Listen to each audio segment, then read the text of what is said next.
저는 무난하게 대학을 졸업한 이후에 운 좋게도 면접이 대박나서 은행이라는 곳에서 첫 직장을 얻어 쭉 근무하고 있었던 은행원이었어요. 제 나이가 지금은 마흔을 훌쩍 넘겼는데 은행원이라는 직업이 저랑 참 잘 맞고 좋았거든요. 고객님들 상대하는 것도 어렵지 않았고 소위 말하는 진상들이 꽤 있긴 했지만 한 귀로 듣고 한 귀로 흘리는 것도 참 잘해서 스트레스 없이 평생 직장이겠구나 하고 버티고 있었죠. 우리 남편은 평범한 직장인이었는데 회사 본사는 서울에 있었지만 사옥이 대전에도 있었어요. 결혼을 할 당시에 남편은 대전에 있는 사옥에서 근무를 하고 있었고요. 저는 서울권에서 쭉 은행 지점을 돌고 있었기 때문에 남편이랑은 장거리 연애를 하고 있었는데 이 장거리 연애가 은근히 편하더라고요. 평일에는 제 시간에 집중을 할 수 있고 본가가 서울에 있는 남편은 주말에 서울에 와서 토요일에 저를 만나 데이트를 즐겼고 일요일엔 가족들이랑 시간을 보낸 뒤에 대전으로 가곤 했었어요. 저한테는 더할 나위 없이 좋은 조건이었죠. 자주 만나지 않아도 되고 한 번 만나서 뽕을 뽑고 놀고 저는 제 시간을 중요하게 생각하는 사람이라서 남편과의 연애에 불만이 하나도 없었답니다. 하지만 저희 나이가 슬슬 차고 결혼을 할 시기가 되었는데 결혼이라는 건 또 주말 부부로 살기 애매한 거 아니겠어요? 남편이 서울 본사로 오는 것보단 제가 대전으로 발령을 가는 게 훨씬 편하고 쉬운 방법이었죠. 고민 끝에 결혼을 하기로 하고 발령 신청을 냈는데 운 좋게 대전 지역에 딱 자리가 있어서 갈 수 있게 되었어요. 서울에서 지방으로 내려가는 경우는 많이 없었기 때문에 은행에서도 나름 배려를 해주어서 남편 회사랑 멀지 않은 지점에서 일을 할 수 있게 되었습니다. 신혼집 구하는 것도 위치 걱정하는데 문제가 없었다는 거죠. 이거는 마치 우리 두 사람이 하루빨리 결혼을 하라고 주변에서 다 도와주는 것 같았어요. 우리는 신혼집 구하는 것도 제가 은행에 다니고 있었으니까 대출 받는데 어려움이 없어서 잘 구할 수 있었어요. 일이 슬슬 일사천리로 풀리는데 결혼할 맛 나더라니까요. 우리 두 사람은 문제없이 신혼생활을 시작했습니다. 34살에 결혼을 해서 결혼 1년 만에 아들을 낳았고 3년 차에 딸을 낳았지요. 2살 터울이라 그런지 키우는 것도 뭐 나름 괜찮았고 말이에요. 그렇게 우리 나이가 마흔이 되었을 때 깊은 고민에 빠지게 되었어요. 저야 은행원이니까 시간이 지나면 연봉이 야금야금 올라서 벌 만큼 벌었는데 남편은 35에 과장을 단 이후로 5년이라는 시간 동안 승진이 한 번도 안 되는 거예요.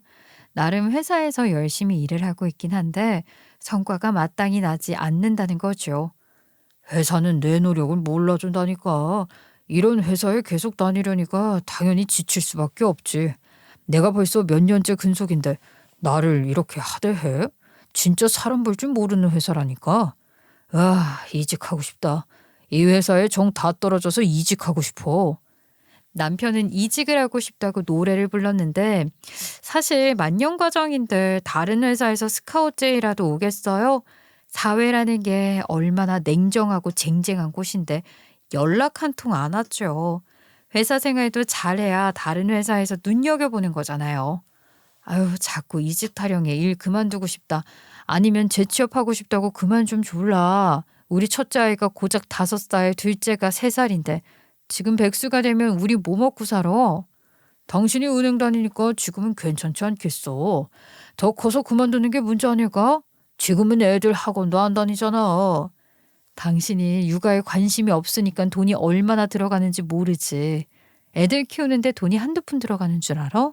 하루가 다르게 커가니까 옷도 매철마다 사서 입혀야지. 거기다가 애들이 활동력이 좀 좋아?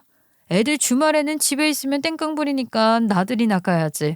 뭐 오감 발달의 창의성이니 뭐니 교구 수업 같은 것도 유행한다고 남들 다 시키는데 우리 애들만 안 시킬 수 있는 것도 아니고 그게 학원비보다 더 나가거든. 매달 나가는 돈이 얼만데 회사를 그만두겠다고 그래. 지금 그런 거 해봐야 소용 하나도 없잖아. 남들 따라가려다가 가랑이 찢어지는 법이라고. 그냥 적당히만 하면 안 돼. 적당히 한다고 쳐도 말이야. 내가 버는 돈이 한정적인데 외벌이로 어떻게 애 둘을 키우면서 집 대출금까지 갚을 건데. 나라고 당신이 이직하겠다는 마음 지지해주고 싶지 않겠어? 아이, 당신이 이직 성공하면 더 좋은 거니까 응원해주고 싶지. 그래도 현실이라는 게 있잖아. 아, 진짜 스트레스 받아서 그래. 자꾸 치고 올라오는 후배들 때문에 회사 눈치가 보인다니까. 남편은 그런 투정은 철없게만 느껴졌죠. 후배들이 치고 올라올 때까지 지는 회사에서 뭘 한 거냐고요, 대체. 저는 해줄 수 있는 말이 없었어요.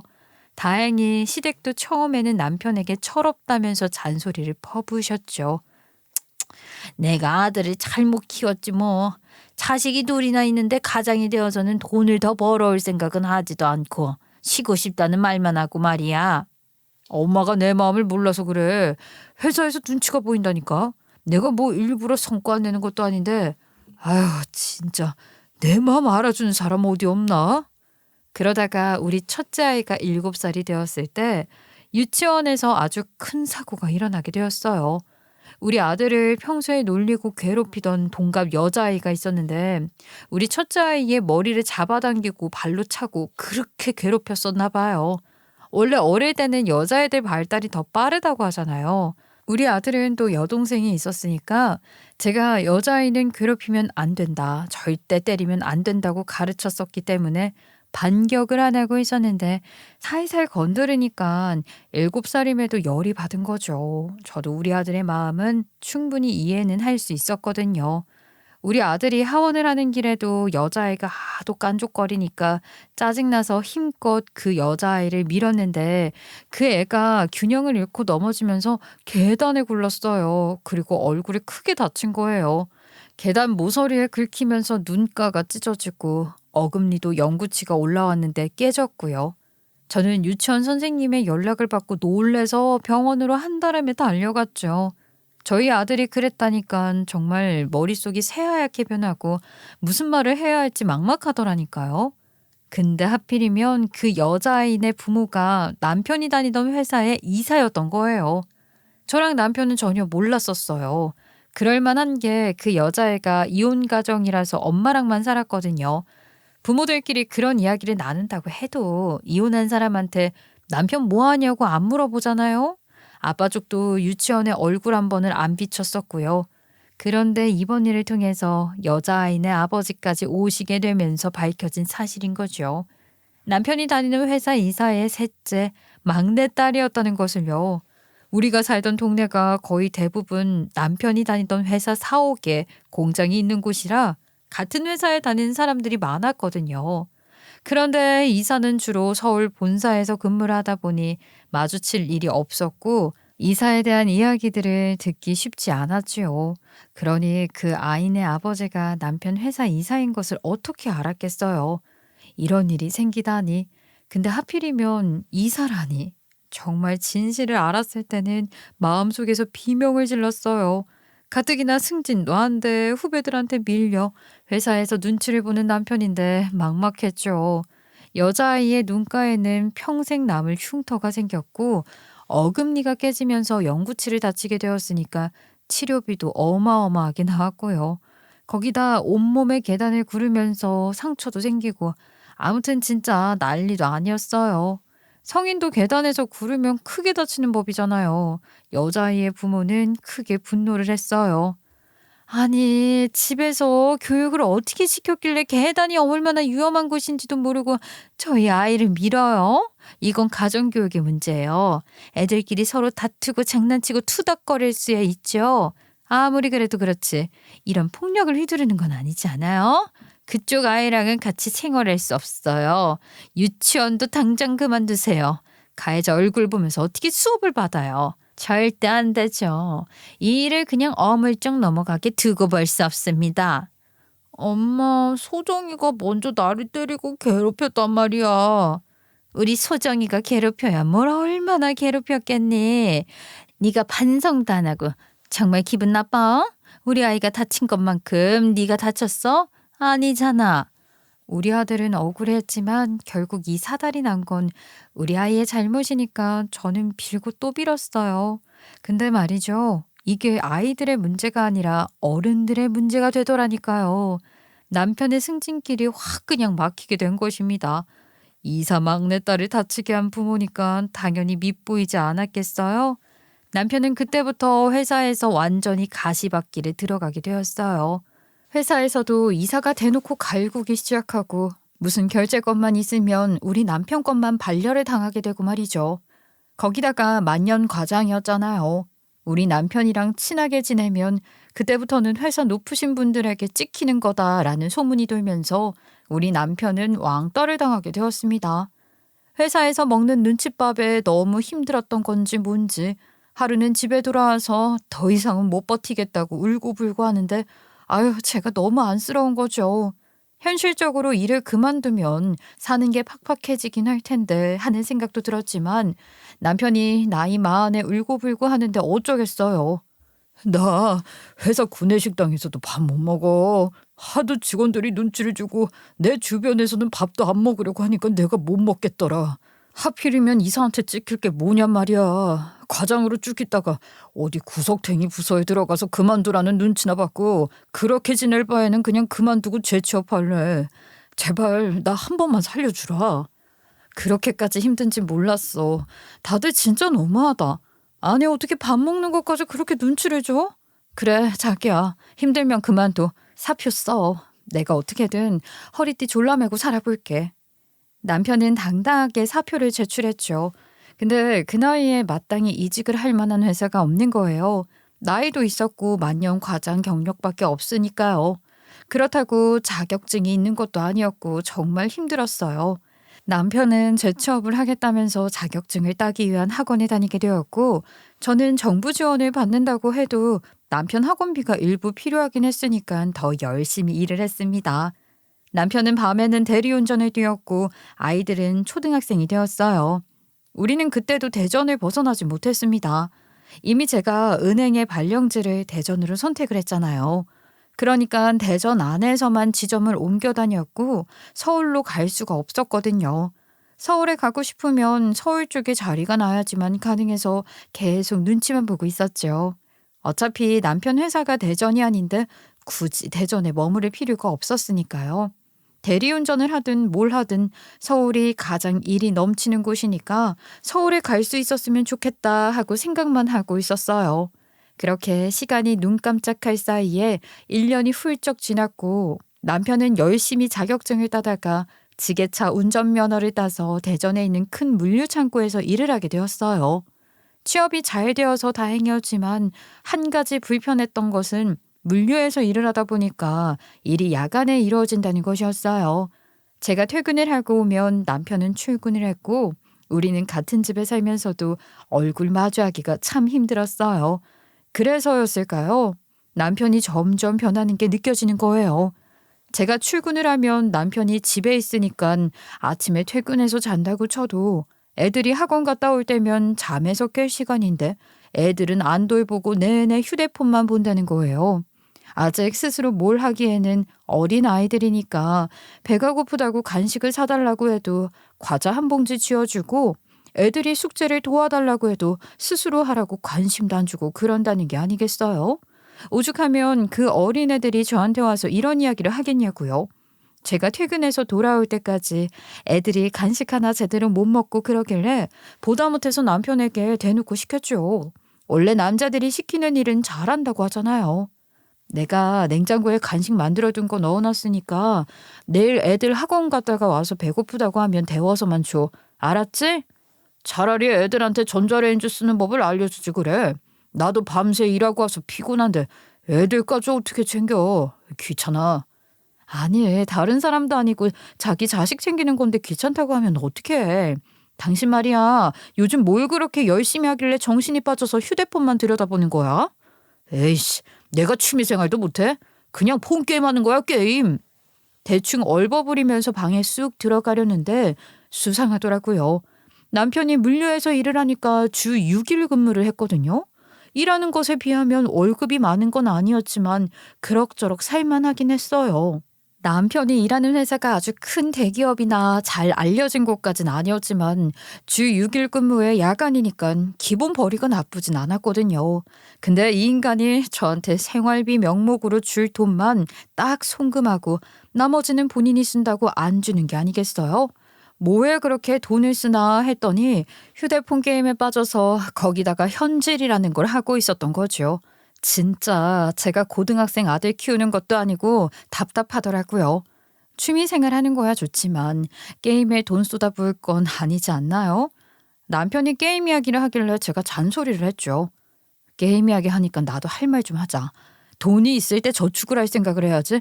언제까지 게임에 흥청망청 돈 쓰고 철없이 굴 거야.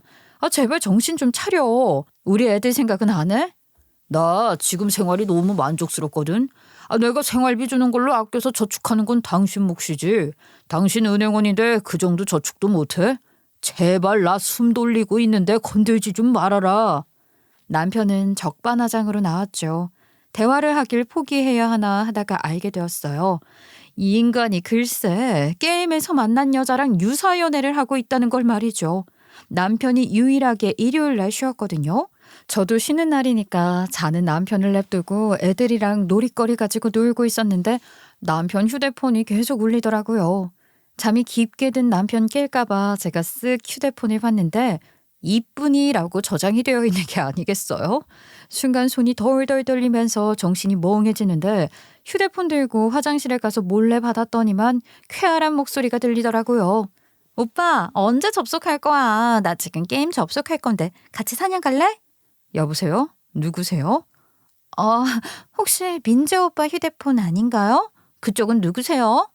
저는 그 민재 오빠 마누라 되는 사람입니다만. 이쁜이? 이쁜이가 누구야? 아, 정말 죄송합니다. 같이 휴대폰 게임을 하는 사람인데 민재 오빠가 유부남인지 몰랐어요. 정말 죄송합니다. 죄송합니다. 진짜 몰랐던 건지 뭔지 애가 너무 당황해서 막 어쩔 줄 몰라 하더라고요. 그게 연기였다면 정말 여우주연상감이었죠. 황급히 전화를 끊더라고요. 이건 남편을 족쳐야 하는 일이라는 생각이 들어서 곤히 자고 있던 남편 깨워서 이쁜이가 누구냐고 물어봤죠. 당신 휴대폰에 이쁜이라고 저장되어 있는 여자 누구야? 당신이 유부남인 것도 모르던데 누구냐고. 뭐야? 아, 지금 내 휴대폰 뒤져본 거야? 아니, 아무리 부부 사이라도 그렇지. 내 사생활을 왜 몰래 보냐? 미쳤어? 지금 미친 게 누군데 감히 내 앞에서 그딴 소리를 해? 그년이 전화 와서 내가 받았다. 왜? 너 지금 바람 피우니? 이쁜이? 걔는 네가 유부남인 것도 모르던데? 바람은 무슨, 그냥 그 여자의 게임 닉네임이 이쁜이라서 그렇게 저장해 둔 거야. 게임하면서 뭐 가족사를 일일이 밝히냐? 그냥 게임만 같이 하는 거지. 아, 나는 걔 이름도 몰라. 걔는 당신 이름 알고 민재 오빠 하던데. 어디 지금 당장 게임 접속해봐. 내가 어떤 관계인지 확인 좀 해봐야겠으니까. 제가 정색을 하면서 말을 하니까 남편은 궁시렁거리면서도 제 눈치를 보면서 게임에 접속을 하더라고요. 게임 안에서도 채팅을 나눌 수가 있더라고요. 그 여자애랑 나눈 채팅을 봤는데 뭐 실제로 본 적은 없는 것 같고 게임 내에서 서로 아이템 주고받고 하면서 친밀한 관계를 유지하는 것 같더라고요. 자, 봤지? 별거 없지? 괜히 사람을 의심하고 그래 기분 나쁘게. 그냥 필요한 아이템 주고받은 게 다고. 아, 쟤 말투가 원래 애교가 있어서 저러는 거야. 됐긴 뭘 돼. 이것도 바람이지. 오빠 하면서 고맙다. 오빠밖에 없다. 아이템이 명품백보다 낫다 이러는데 이게 연애하는 거 아니면 뭐야?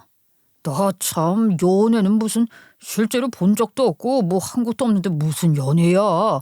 지금 보이는 게 다야. 게임을 하면 계속 이렇게 희낙낙할 거 아니야. 게임 탈퇴해.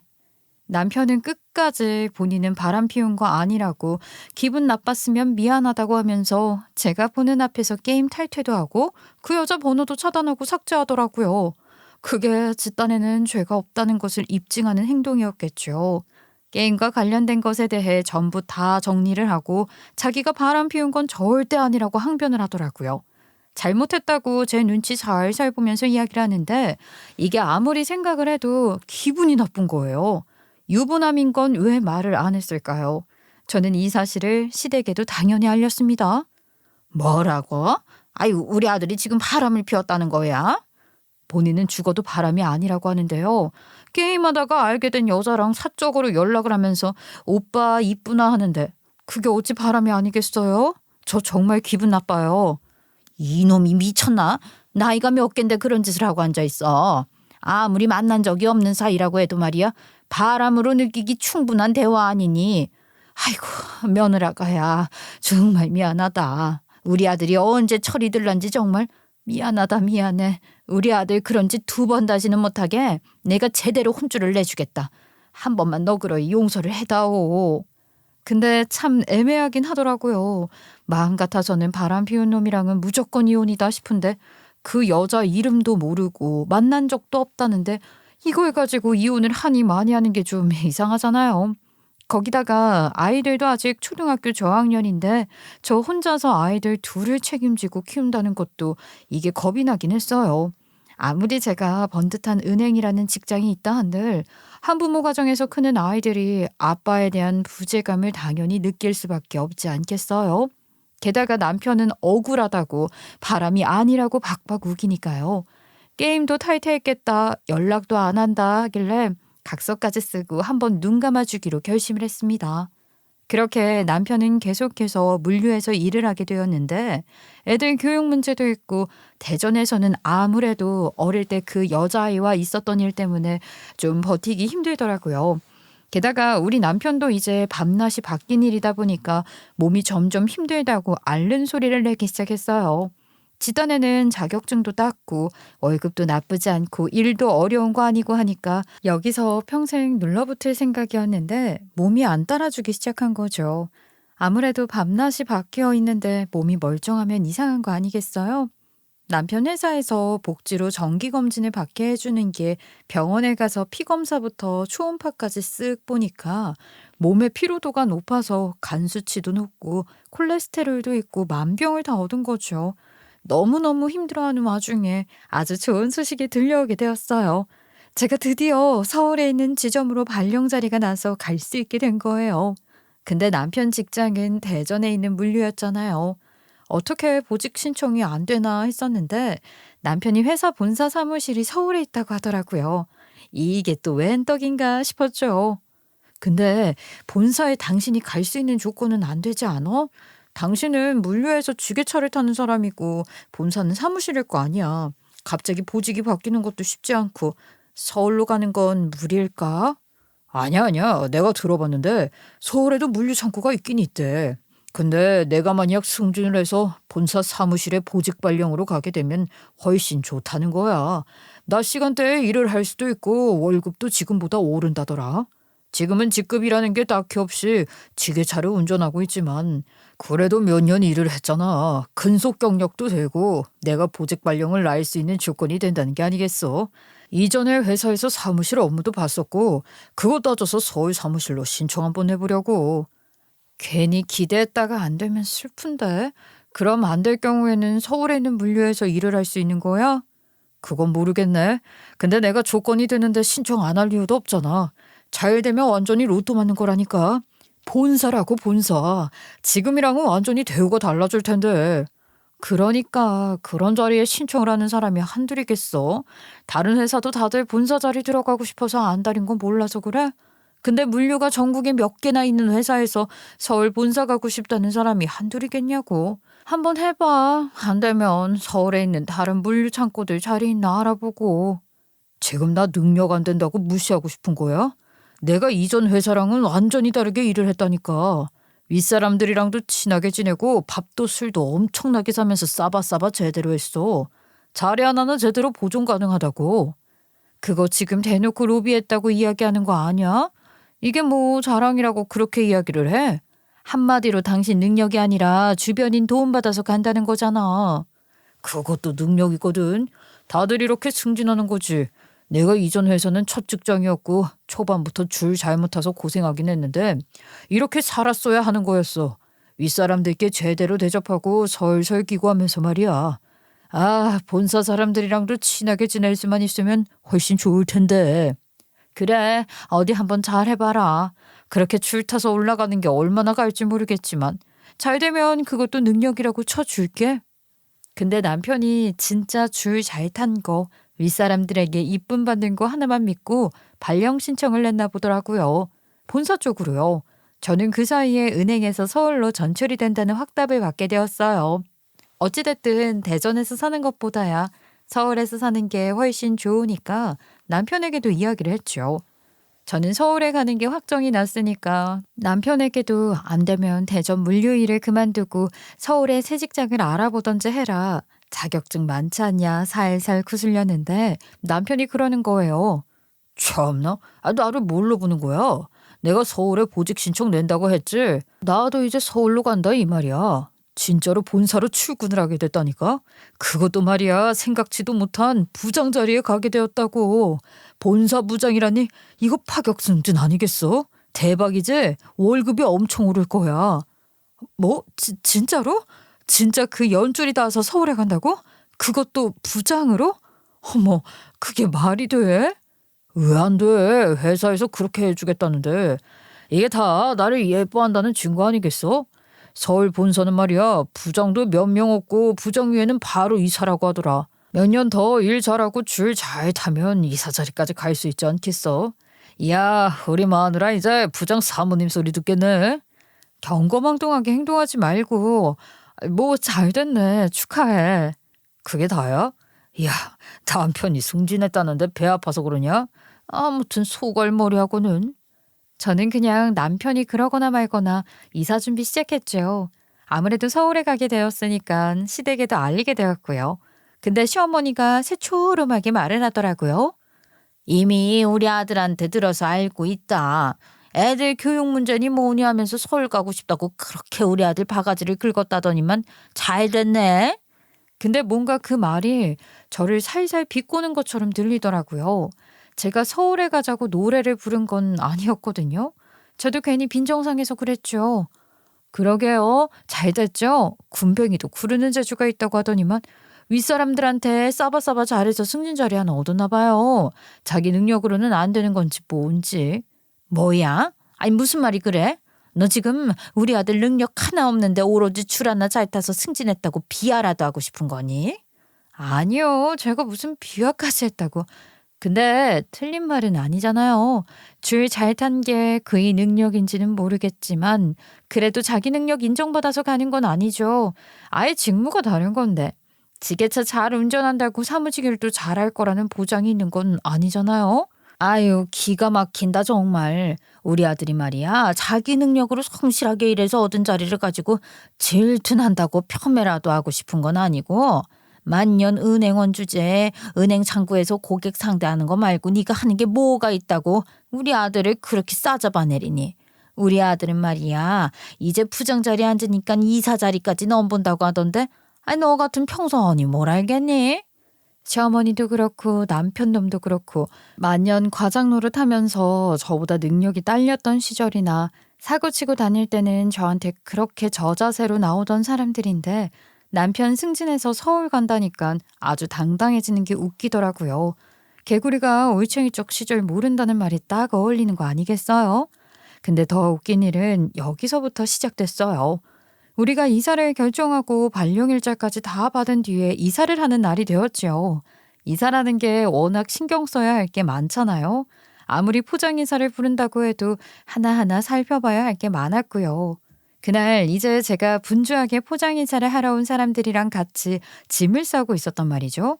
남편 짐, 애들 짐 할 거 없이 다 정리해서 이삿짐 차에 싣는데 그날 아무래도 애들 때문에 정신이 없고 그러니까 시어머니에게 부탁을 해서 시어머니가 직접 대전까지 와서 애들을 봐주고 있었어요. 저는 서울집으로 가서도 정리를 한참 해야 할 것 같아서 미리 좀 쉽게 해두려고 똑같은 이삿짐 박스에다가 애들 짐, 제 짐, 남편 짐 구별을 하기 쉽도록 박스에 스티커를 붙여서 표시를 해놨었죠. 이삿짐 센터에서도 작은 스티커 정도는 붙여도 괜찮다고 하길래 양해를 구하고 한 행동이었어요. 정리하기 편하겠다 하면서 뿌듯해하고 있었거든요. 근데 시어머니가 쓱 보더라고요. 스티커는 왜 붙여놓는 거냐 정신 사납게. 서울집에 가서 구역별로 정리하기 쉽게 일부러 나눠두었어요. 박스 까다 보면 누구 짐인지 헷갈릴 수도 있잖아요. 그래? 그러면 너는 무슨 색 스티커 붙여놨냐? 저는 노란색으로 붙여놨어요. 이제 짐 거의 다 싣는 것 같은데 어머님은 남편이랑 애들이랑 같이 차 타고 서울로 오실 거죠? 저는 이삿짐 차 타고 갈게요. 잠깐만 있어봐라. 여기 아저씨들. 지금 저 실어놓은 짐들 중에 노란색 스티커 붙은 것들은 전부 밖으로 빼주세요. 그 짐은 안 들고 갈 겁니다. 네? 어머님, 제 짐을 왜 빼고 가요? 제 짐은 어디다 싣고 가시려고요? 그러니까 갑자기 시어머니가 저한테 주머니에서 꼬깃꼬깃하게 접은 이혼 서류를 펼쳐서 주는 게 아니겠어요? 냅다 이혼 서류를 들이미는데 이게 뭔 일인가 싶어서 어리둥절해하며 시어머니를 쳐다봤죠. 그러니 시어머니가 마치 이 순간만을 기다려온 사람처럼 그러더라고요. 우리 아들 이사 자리에 올라가는 것도 시간 문제고 더군다나 본사의 능력 인정받아서 몇 없다는 부장 자리 들어가는데 니년이 사모님 대접받는 꼴 절대 못 본다. 우리 아들이 자기 능력으로 자리 차지한 거 아니라며. 사바사바에서 얻은 자리라고 비하하더니 사모님 소리는 듣고 싶니? 내가 기분 나빠서 너랑은 더 이상 얼굴 안 보고 지내고 싶구나. 지금 그래서 저한테 이혼 서류를 주신 거라고요? 그 이랑 이혼하라고요? 보면은 모르겠니? 이혼 서류에 조용히 도장 찍고 너는 네 짐 들고 친정에 가든 따로 집 구하든지 해라. 애들은 우리 아들이랑 내가 키울 거다. 적어도 평사원인 너보다야 돈도 잘 벌 텐데 애들 둘 키우는 게 뭐가 어렵겠니? 지금 그 말에 정말 후회 안 하시는 거죠? 좋아요. 도장 찍어 드릴게요. 제가 가방에 귀중품 따로 빼놨는데 거기에 인감도장도 딱 들어있거든요. 잘 됐네. 이혼합시다. 노란색 스티커 붙은 건 제가 따로 용달차 부를게요. 그리고 애들은 당연히 제가 데려가는 게 맞지 않을까요? 이혼하면서 친권 양육권 갈라질 때까지 애들한테는 아무것도 안 하려고 하는 남편 놈보다야 엄마가 옆에 있는 게 낫죠.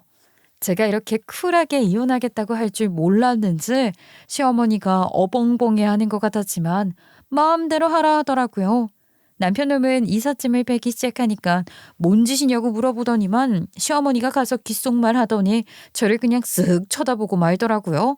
기가 막혀서. 뭐 둘이서 미리 정해놓고 한 짓인가 보다 싶었죠. 솔직히 남편이 이혼 생각 없는데 시어머니 혼자 북치고 장구치고 저랬겠어요? 당연히 둘이 짝짝꿍 맞았으니까 저렇게 기고만장하게 나오면서 이혼 타령을 한 거겠죠. 남편도 동의한 짓이다 생각이 드니까 그때부터는 차갑게 확 식어버리더라고요. 정이 원래도 많지는 않았지만 마지막 남은 일말의 미련까지 사라지는데 이참에 이혼도 하고 저도 제 인생 찾아가는 게 속 시원하겠다 싶었어요. 물론 애들한테는 조금 미안한 감정이 들긴 했지만 아이들도 크면 제 마음을 다 이해해주지 않을까 싶었죠. 그리고 저는 보란 듯이 아주 당당하게 전화를 한 통 걸었습니다. 네, 전무님, 저예요. 그동안 안녕하셨어요? 제가 누군가랑 전화를 하니까 힐끔 한번 쳐다보더니 지들끼리 이삿짐 싣더라고요. 제가 그 앞에서 노란색 스티커 붙은 짐들과 죽치고 있으니까 비웃기까지 하더라고요. 그 인간들은 제가 전화를 건 그 전무가 남편 회사 전무인지는 상상도 못하고 있었거든요. 정말 어이없었죠. 애들이랑 제 짐만 덜렁 남겨놓길래 언제까지 저러나 하고 보고 있는데 딱 1시간쯤 지나니까 시어머니랑 남편이랑 사색이 돼서 저한테 달려오더라고요. 아니, 갑자기 이게 무슨 소리야? 승진 취소에다가 서울 발령도 없던 일이려고 해고 통보까지 날아왔는데, 어? 그걸 왜 나한테 따져? 네가 뭘 잘못했으니까 승진도 취소되고 해고도 됐나 보지. 그럼 내가 당신 아니면 누구한테 따져? 내가 지금 본사 전무한테 직접 전화를 받았는데 당신한테 물어보라고 하잖아. 이게 무슨 일이냐고. 야, 너 전무랑 무슨 사이인데? 무슨 사이냐고? 모 눈에는 뭐만 보인다더니 그런 의심밖에 안 드냐? 네 머릿속에는 뭐가 있는 거야? 참나.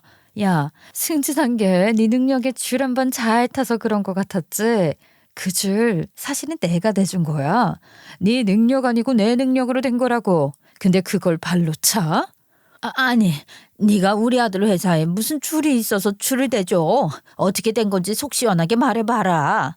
그러니까 이게 어떻게 된 일이냐면요. 제가 은행에서 일을 하고 있었잖아요. 남편 회사 본사 사람들이 대전 사옥에 내려와서 일을 볼 때도 있을 거 아니겠어요? 근데 하필이면 딱 그날 전무라는 사람이 대전에 내려온 날 보이스피싱을 당한 거예요. 그래서 은행에 와서 돈을 있는 대로 인출을 해서 서울에 가려는데 제가 보기에는 좀 수상한 거예요.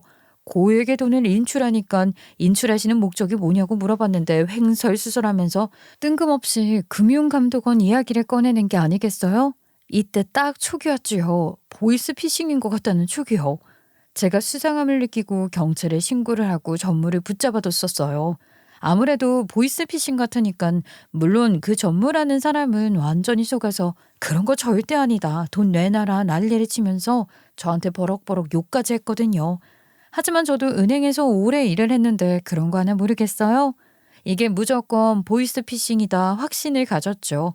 질질 시간을 끌다가 결국 경찰이 도착을 했고 진짜 보이스피싱이라는 게 밝혀지게 되었습니다. 어떻게 전무식이나 되어서 보이스피싱에 당하나 싶겠지만 의외로 많이 배우고 똑똑한 사람들도 보이스피싱에 많이 당하거든요. 뉴스 같은 데 보면 어떤 의사는 41억이나 뜯겼다고 하더라고요. 보이스피싱이 얼마나 치밀하냐면 공문서 위조는 물론이고 전화까지 조작할 정도잖아요. 요즘은 TV 프로그램에서도 많이 다루던데 그런 거 꼭 한번 찾아보시고 다들 보이스피싱에 당하지 마세요. 걔네들이 얼마나 촘촘하게 사기를 치냐면요. 보안 프로그램이라고 깔아준 악성 앱 깔잖아요. 그럼 보이스피싱인 게 의심스러워서 경찰이나 검찰 공식 번호로 전화를 걸어도 사기 조직으로 연결이 된다더라고요. 국가기관에 연락을 했는데도 같은 답변이 돌아오니 그 사람들은 그대로 믿게 되는 거죠. 당한 사람들이 어리석은 것 같지만 진짜로 수법이 치밀하다 보니 똑똑한 사람도 잘못 판단하면 당하는 거예요.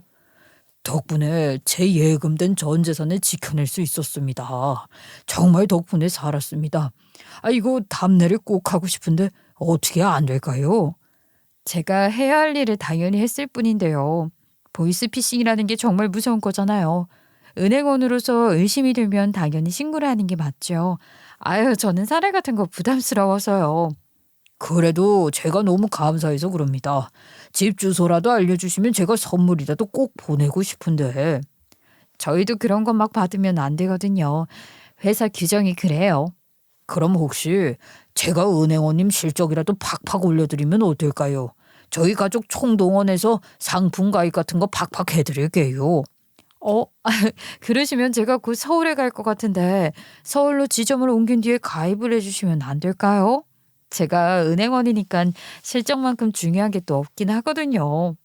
그렇게 이야기를 나누다가 그분이 우리 남편네 회사 전무라는 걸 알게 됐고 은근슬쩍 우리 남편 서울 발령 갈 기회 없냐 물어보게 되었어요.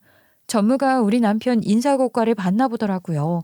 충분히 가능성이 있을 것 같다고 신청 한번 내보라고 했고 남편도 저처럼 서울 가고 싶다는 생각을 하고 있었고 승진에 목말랐던 사람이니까 서울 사무실 보직 신청할 시기가 오면 자기 좀 밀어달라고 또 인사고과도 잘 달라고 윗사람들에게 굽신거리고 있었거든요. 그리고 저도 서울로 발령나게 되니까 가족이 함께 가면 좋은 거 아니겠어요? 남편도 알아보다가 기회가 딱 왔을 때 발령 신청을 한 거죠. 그니까 이 타이밍상 전무에게 제가 밀어달라고 해서 기회가 생긴 거고 전부 남편의 능력이 아니라 제 능력이었다 이 말입니다. 근데 여기에는 비밀이 하나 있어요. 이야기를 듣다 보면 좀 이상한 부분이 있었을 거예요. 아무리 승진을 한다 해도 어떻게 물류에서 일하던 사람이 바로 본사 사무실 부장급으로 갈 수 있겠냐 이거죠. 맞아요. 사실 남편이 본사 사무실에서 근무를 하게 된 건 맞는데요. 부장급으로 가는 건 아니었어요. 저와 전무가 남편을 속인 거거든요. 지금부터 숨겨두었던 진짜 속사정을 말해드릴게요. 저는 원래 남편 보고 이 일을 전부 솔직하게 전하려고 했었어요. 제가 당신 전무를 구해준 덕분에 당신 편한 자리 가게 됐다고 큰 소리 좀 치려고 했지요. 금요일 퇴근 후에 설레는 마음으로 집에 돌아왔는데 남편이 이미 야간 근무라 나간 뒤였어요. 다음에 해야겠다 싶어서 큰 방에서 옷을 갈아입으려고 하는데 진동 소리 같은 게 2번 정도 들리더라고요. 제 휴대폰에서 나는 소리는 아닌데 뭔가 싶어서 방 안에 뒤지니까 글쎄 거기에 휴대폰 하나가 발견된 거예요. 근데 남편 휴대폰도 아니고 제 휴대폰도 아닌 처음 보는 휴대폰인 거예요. 대체 뭐지 싶었어요. 어디서 주워온 건가 싶어서 휴대폰에 잠금은 안 걸려 있길래 들여다봤더니 충격적인 내용이 들어있더라고요. 남편은 그렇게 저랑 게임을 안 하기로 약속해놓고서 또 게임을 하고 있었어요. 심지어 여자들하고 또 이야기를 하고 있더라고요. 게임에서 유사연애 짓거리 같은 거 안 하겠다고 그렇게 약속을 해놓고 3살 버릇 80까지 간다고 그 지저분한 버릇 못 버리고 휴대폰까지 하나 더 개통해서 저 몰래 그런 짓을 하고 있었던 거죠. 더 충격적이었던 건 그 투폰으로 시어머니랑 연락을 하면서 제 흉도 보고 있었더라고요. 2년 전형거리면서 제 앞에서는 제 편 들어주는 척 자주 그러더니 실은 시어머니도 저를 못마땅해 하고 있었던 거였어요. 엄마, 나 진짜 전현 때문에 못 살겠어. 하루 종일 나 무시한다니까. 에이씨, 가장인데 애들까지 나를 우습게 보는 것 같아. 내가 능력만 있었어도 이딴 년 안 데리고 살았을 텐데. 나도 우리 아들이 기 죽어 사는 꼴 더 이상은 못 보겠다. 네가 잘 좀 해봐라. 네 능력만 좋았으면 저렇게 기가 센 여자 징직해 버리고 새장가 들었었겠지. 안 그러냐? 문자 내용을 보고 기가 막혀서 온갖 정이 다 떨어진 저는 이혼 계획과 함께 남편을 나락으로 떨어뜨릴 계획을 짜기 시작했습니다. 저는 전무한테 전화를 다시 걸어서 제 부탁을 어디까지 들어줄 수 있냐고 물어보았어요. 전무는 전 재산을 잃을 뻔한 걸 구해준 은인인데 자기 힘 안에서 할 수 있는 건 다 들어주겠다고 했고요. 정말 든든한 아군이죠. 남편이 저한테 지금까지 한 짓을 전부 다 말하고 도와줄 수 있냐고 물어보았더니 곰곰이 생각을 하던 전무는 오케이 하시면서 그 정도는 들어줄 수 있다고 하셨죠. 저는 그 짧은 사이에 세운 제 계획을 다 말해주었어요. 휴대폰을 발견한 다음날 아침 돌아온 남편은 창백하고 긴장한 표정이더라고요. 저한테 뭔가 물어보고는 싶은데 그러지는 못하고 감정을 삼키는 느낌? 딱 봐도 재발저린 표정이었죠. 혹시 간밤에 뭐 이상한 일 같은 건 없었어? 어디 뭐 그냥 좀 이상한 일. 아니, 왜 이 동네에 어디 도둑이라도 들었대? 그런 거 전혀 못 느꼈는데. 그래? 그럼 다행이고. 뭐 간밤에 뭔 일이라도 있었을까 봐 그냥 걱정돼서 물어본 거야. 안심하는 표정으로 이야기를 하는데 이때 딱 눈치챘죠. 이 새끼가 실수로 투폰을 두고 가서 저한테 들킬까 봐 안절부절한 상황이었구나 하고 말이죠. 그렇게 남편은 저에게 투폰을 들키지 않은 줄 알았고 저는 차근차근 계획을 실행에 옮기기 시작하였습니다. 전무는 제가 부탁한 대로 일부러 회사에 말을 흘렸고요. 이번에 신청받는 자리는 회사 부장으로 승진할 수 있는 자리다. 잘하면 또 이사까지도 올라갈 수 있는 자리다 하며 남편 귀에 들어가게 말을 떠들었지요. 덥석 미끼를 문 남편은 아니나 다를까 지가 잘난 자리에 올라가니까 바로 시댁하고 작당해서 저를 버리려고 한 것입니다. 저도 그럴 거라고 충분히 예상은 했는데 이거 빨라도 너무 빠르더라고요. 기쁨에 취해 있을 때 모든 사실을 밝히고 뒤집어 버릴 계획을 세우긴 했지만 이삿날 이지랄을 할 줄이야. 제 이야기를 전부 들은 남편과 시어머니는 순식간에 승진이 날아가 망연자실하더라고요. 어쩔 줄 몰라 하는 남편 앞에서 저는 일부러 전무에게 다시 전화를 걸고 남편이 한 짓을 큰 소리로 또박또박 떠들기 시작했어요. 스피커폰 켜놓고 말이죠. 제가 이미 전무한테 미주알 고주알 털어놓은 이야기이긴 했지만 직접 남편과 시모 앞에서 대놓고 들려주고 망신 주고 싶었거든요. 어머 전무님, 승진 취소에 발령 취소에 해고라니 정말 잘하셨어요. 이 사람 말이죠. 윗사람들한테 술 대접을 쉬지 않고 했다고 하더라고요. 정당하게 좋은 평가를 받은 게 아니라 인사고과 잘 받으려고 로비한 거죠. 다 돈 쓰고 받은 점수라니까요. 거기다가 게임에 푹 빠져서는 게임 내에서 사이버 러버까지 만들어서 유사연애를 한 사람이에요. 자기가 유부남이라는 건 아주 감쪽같이 속이고요. 제가 그거 처음 걸렸을 땐 각서까지 받았었는데 또 그러더라니까요. 휴대폰까지 하나 더 만들어서요. 네, 이런 사람 본사로 올리면 안 될 것 같아서 양심상 연락드리려고 했던 거죠. 이러다가 추천해준 전무님까지 곤란해지면 안 되잖아요. 본사 사람들은 이미 다 전무님 추천으로 알고 있지 않나요? 그러게나 말입니다. 제 입장이 아주 곤란해졌어요. 물론 사건이 밝혀지기 전에 해고 통보를 했으니 다행입니다만 인사고과를 받으려고 수접대까지 할 줄이야. 이건 충분히 문제 삼을 수 있는 거라 괜찮을 것 같습니다. 사모님이 알려주지 않았더라면 저도 크게 욕볼 뻔했지요. 능청스럽게 연기까지 딱딱 맞춰 해주시더라고요. 그럼 앞으로 이 사람은 어떻게 되나요? 저야 뭐 이혼하면 장땡이지만. 승진 취소 바로 냈고요. 해고 통보를 하긴 했지만 아마 사내 감사 후에 처리될 것 같네요. 수의 접대한 게 밝혀지면 바로 해고죠. 잠깐만. 나 그럼 앞으로는 어떻게 되는 건데? 나 서울 가는 거 아니야? 해고라는데 무슨 서울이야, 서울은. 대전 직장도 잃은 건데. 앞으로 어떻게 될지는 나야 모르지. 나한테 물어보면 안 되지 않아? 지게차 운전 좀 더 하다가 사내 감사 끝나고 인사고과 잘 받으려면 로비한 거 걸리면 잘리는 거지 뭐. 그럼 앞으로 우리는 뭐 먹고 살게? 애들은 어떻게 키우려고? 앞으로 사는 게 더 팍팍해질 텐데 그런 짓을 한다고? 야. 그거 왜 걱정해. 애들은 내가 알아서 키울 거고. 당신은 여기서 취업 자리나 잘 알아보고 살아. 아니. 그러면 서울에 얻은 집은 어떻게 되는 건데? 그 집도 걱정 마세요. 그거 제 명의로 대출받아서 얻은 집인데요. 제가 은행원이라서 대출 유리하게 작용하니까 제 이름으로 대출 받았던 거 기억 안 나세요? 이 인간 집이 아니고 제 집이라고요. 그러니까 이 인간은 여기 남아서 어디 취직해가지고 양육비나 저한테 꼬박꼬박 보내면 되고요. 저는 애들이랑 같이 서울 가서 좋은 집에서 오순도순 살면 되고요. 오케이? 그 말에 시어머니가 냅다 무릎 꿇고 빌기 시작했어요. 사람들이 어쩜 이렇게 하나같이 똑같은지. 자기네들 무릎이 되게 비싼 무릎인지 아나 봐요. 꿇으면 만사오케인 줄 아는데 우습죠. 아니 갑자기 이러는 법이 어딨어. 한 번만 살려주라. 우리 아들이 혼자서 뭘 할 줄 안다고 자식들 얼굴까지 못 보면서 여기 혼자 살고 돈을 벌어. 가족이 함께 해야지. 이혼 도장 찍으라고 난리칠 땐 언제고 이제 와서 무릎 꿇고 빌고 그러세요? 우리가 속사정을 몰랐잖아. 부부 사이고 또 어린아이들도 있는데 이런 실수 한 번쯤은 눈 감아줄 수 있는 거 아니겠니? 이미 처음에 게임 안에서 만난 여자랑 연락 주고 받을 때 한 번 실수다 생각하고 눈 감아준 거잖아요. 두 번은 고의죠. 못 봐줍니다. 거기다가 일부러 완벽하게 범행을 숨기려고 휴대폰도 2개 썼잖아요.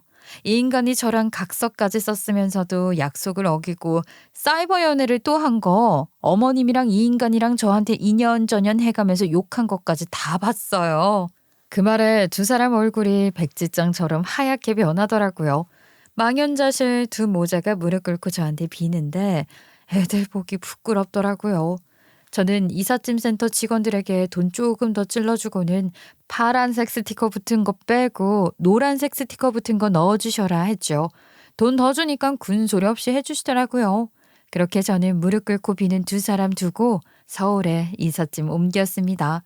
곧이어 따라온 남편이랑 시어머니가 잘못했다고 용서해달라고 비는데 이혼 서류나 제출 잘 하시라 했더니만 제 눈앞에서 그 서류를 박박 찢더라고요.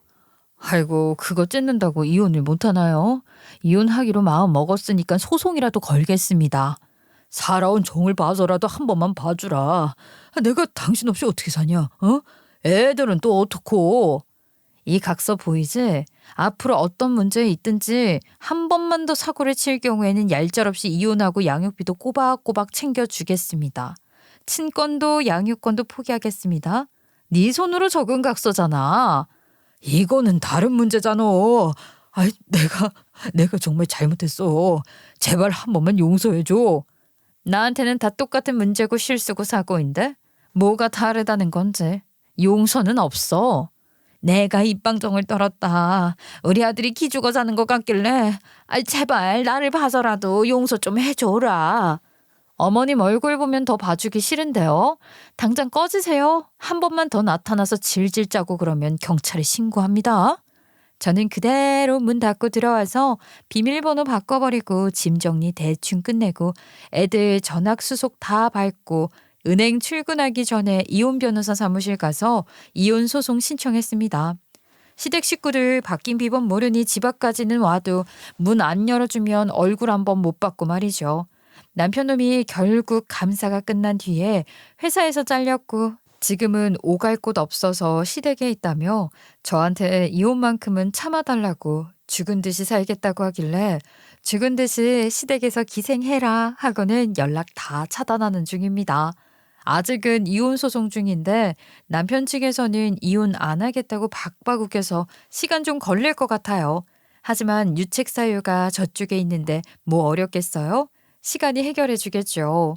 남을 도우면 복이 온다고 하던데 이 말이 딱 저와 맞는 말이네요. 저는 이번 일을 통해 제가 살아왔던 대로 정직하게 남을 도우며 살려고 합니다. 여러분들께 약속할게요. 그리고 제 이야기 들어주셔서 감사합니다.